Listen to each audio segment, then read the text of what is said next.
It's the year 1993, and you just saw Jason Goes to Hell. A big smile comes across your face because this horrible movie is about to end.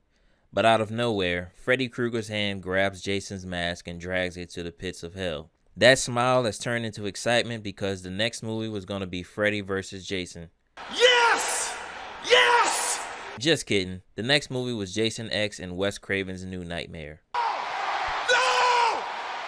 After 11 years of waiting, it finally happened in 2003. With a $30 million budget, it made $36 million on its first week of release and ended with $116 million, which would be over $200 million today, so you could say it was a hit.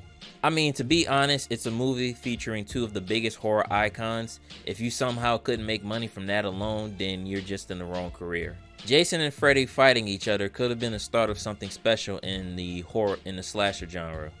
But instead, it was just a once-in-a-lifetime brawl that you had to witness. In the movie, Freddy wanted to spin the block on his hometown, but the problem was that people don't know who he is anymore, and the ones that do know him are locked up. So Freddy cooks up a plan to revive Jason and have him clap a few people while he takes the glory. On paper, that looks nice. This is like Palpatine and Darth Vader linking up. But you see, Jason is a murdering machine. Once he flips that switch, there is no stopping him.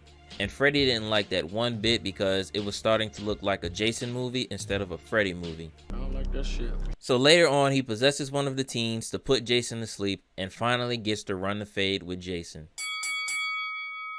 Jason hears his mother yelling at him in the background, and this man actually looks sad.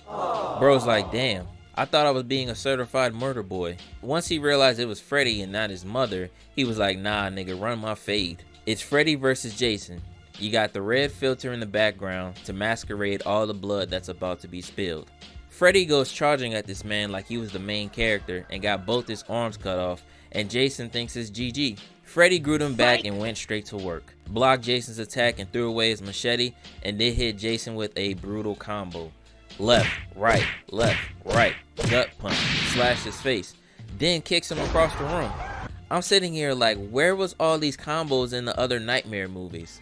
Bro was throwing hands like this was MK9. He throws the machete into Jason's stomach to pin him on the wall, but Jason pulls it out and that forces Freddy to go into dream mode. Started throwing that man all around the room, and this man said, you know what?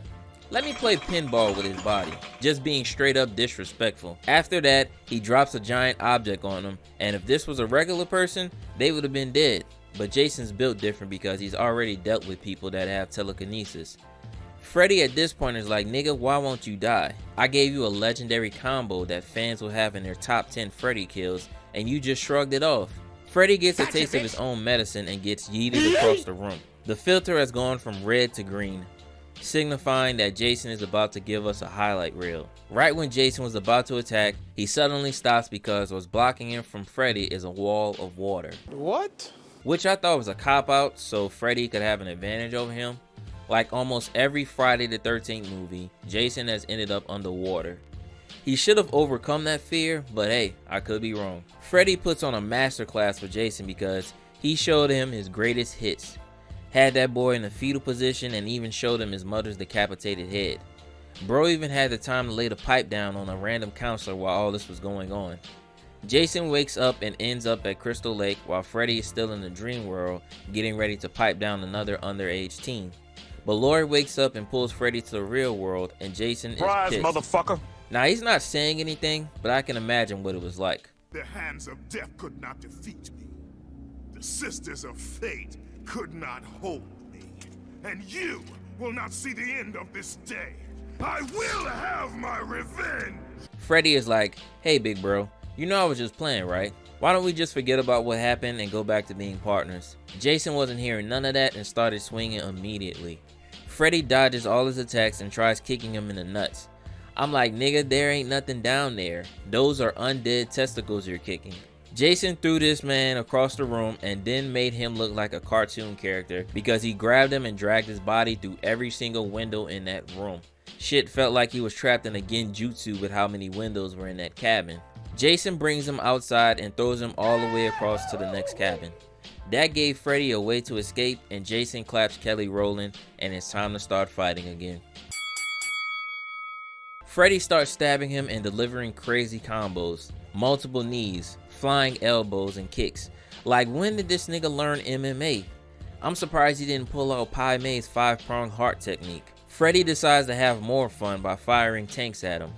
Jason was dodging them with ease, looking like he mastered Ultra Instinct, but he got hit with 2 of them that had his body leaning.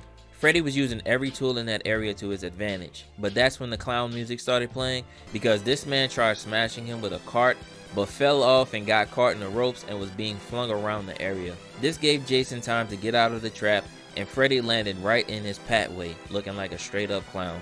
While Freddy and Jason were fighting, the same cart sent their ass flying across the water.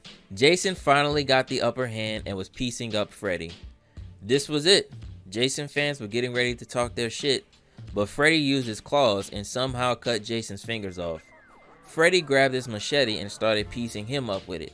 The Freddy fans were going wild. Now, Freddy with a razor claw is scary, but Freddy with a razor claw and a machete is a nightmare. This man was walking down Jason with ease, had his back looking like an episode of The Walking Dead. Then he stabbed Jason right in his eyes and blinded him. Jason fans are on the floor crying in the fetal position at this point because their goat is about to get packed up by a supernatural PDF. But Lori comes in the clutch and distracts Freddy long enough for Jason to put a hole in his stomach and rip his arm off. Freddy stabs him with the machete and a big explosion goes off that sends them both in the river, and that's GG. Freddy comes popping up in the river, but Jason uses Freddy's arm to put a hole in his chest, and they both sink into the bottom of Camp Crystal Lake forever. But not really though, because Jason walks out of the lake looking like he barely had a scratch on him, and Freddy winks at the camera like, yeah, y'all niggas start. And that was the end of Freddy vs. Jason. Me personally, I love this movie and was disappointed that nobody else did any crossover horror movies. I actually went and saw this movie in theaters, and when Freddy winked at the camera, everybody was so mad and laughed at the same time. But if you enjoyed the video, make sure to like and comment below and subscribe for more Halloween content for the rest of the month. Thank you, and I'll see you in the next one.